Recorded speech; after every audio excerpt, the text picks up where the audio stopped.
चाकण परिसरातील बिकट परिस्थितीचा उद्योगांवर वाईट परिणाम होतोय। परिसरातील रस्त्यांची झालेली चाळण, वाढती वाहतूक कोंडी यामुळे स्थानिक रहिवासी, कामगार वर्ग आणि वाहन चालक चांगलेच वैतागलेले दिसतायत।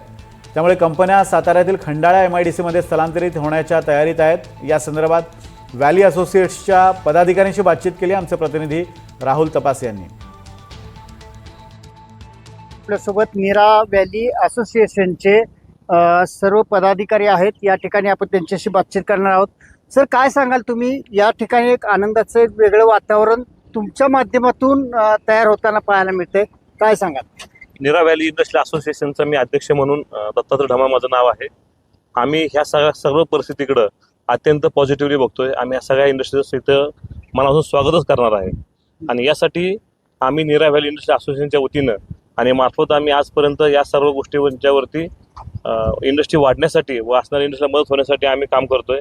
फक्त यामध्ये आम्हाला स्थानिक प्रशासनाकडनं मदत व्हावी आणि जिल्ह्यामध्ये असणारे जे सार्वजनिक बांधकाम खात्याचे मंत्री, परत ग्रामविकास खात्याचे मंत्री, पुनर्वसन खात्याचे मंत्री आणि पालकमंत्री यांच्याकडनं पायाभूत सुविधा उपलब्ध झाल्या तर या सर्व गोष्टींच्या वरती अजून सकारात्मक तुम्हाला प्रतिक्रिया बघायला मिळतील महाराष्ट्रातनं।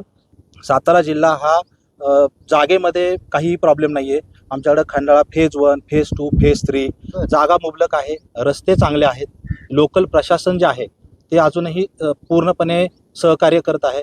पोलीस प्रशासन सुद्धा पूर्णपणे आमच्या पाठीशी आहे।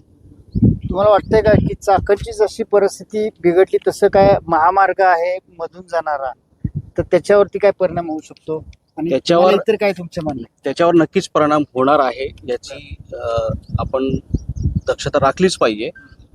चाकणमध्ये मी पण 20 वर्षापूर्वी कामाला होतो, ज्यावेळेस चाकणची परिस्थिती होती ती आज इथे तरी दिसत नाहीये आणि मला वाटतं की ही एक 5 स्टार MIDC म्हणून कार्यरत होऊ शकते। फक्त प्रशासनाकडे आपली एक विनंती असणार आहे की त्यांनी पहिले मूलभूत सुविधांचा विचार नक्की करावा।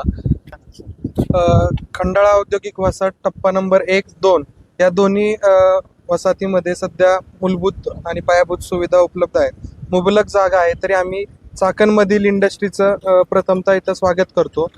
नवीन इंडस्ट्री आल्यामुळं, कंपन्या आल्यामुळे इथल्या स्थानिक लोकांना रोजगार मिळणार आहे, त्यामुळं स्थानिक लोकांमध्ये आनंदाचे वातावरण आहे। येणाऱ्या काळामध्ये नवीन कंपन्यांसाठी काय मूलभूत गरजेच्या गोष्टी लागतील त्यासाठी इंडस्ट्रियल असोसिएशन म्हणून आम्ही नक्की त्यांच्या बरोबर काम करू आणि सोबत राहू। तिथलं वातावरण आता पाहतोय की आपण एक वेगळ्या पद्धतीचं आनंदाचंही म्हणावं लागणार आहे, कारण इथल्या सगळ्या असोसिएशन मार्फत या ठिकाणी ज्या काही कंपन्या येतील त्यांचं स्वागत करण्यासाठी सज्ज आहेत। आणखी कंपन्यांनी या ठिकाणी यावं असाही त्यांचा प्रयत्न आहे। मात्र यासाठी खऱ्या अर्थानं प्रशासकीय यंत्रणेनं जे काही मंत्री आहेत आपले 4, त्या मंत्र्यांसह प्रशासकीय यंत्रणेने त्यांना सहकार्य करावं। यामध्ये आणखी काही बदलाव करता येईल का ह्यासाठी त्याचा मागणी आहे असं म्हणायला काय हरकत नाही। Cameraman Nikhil More sir, Rahul Tapase, NDTV, Satara.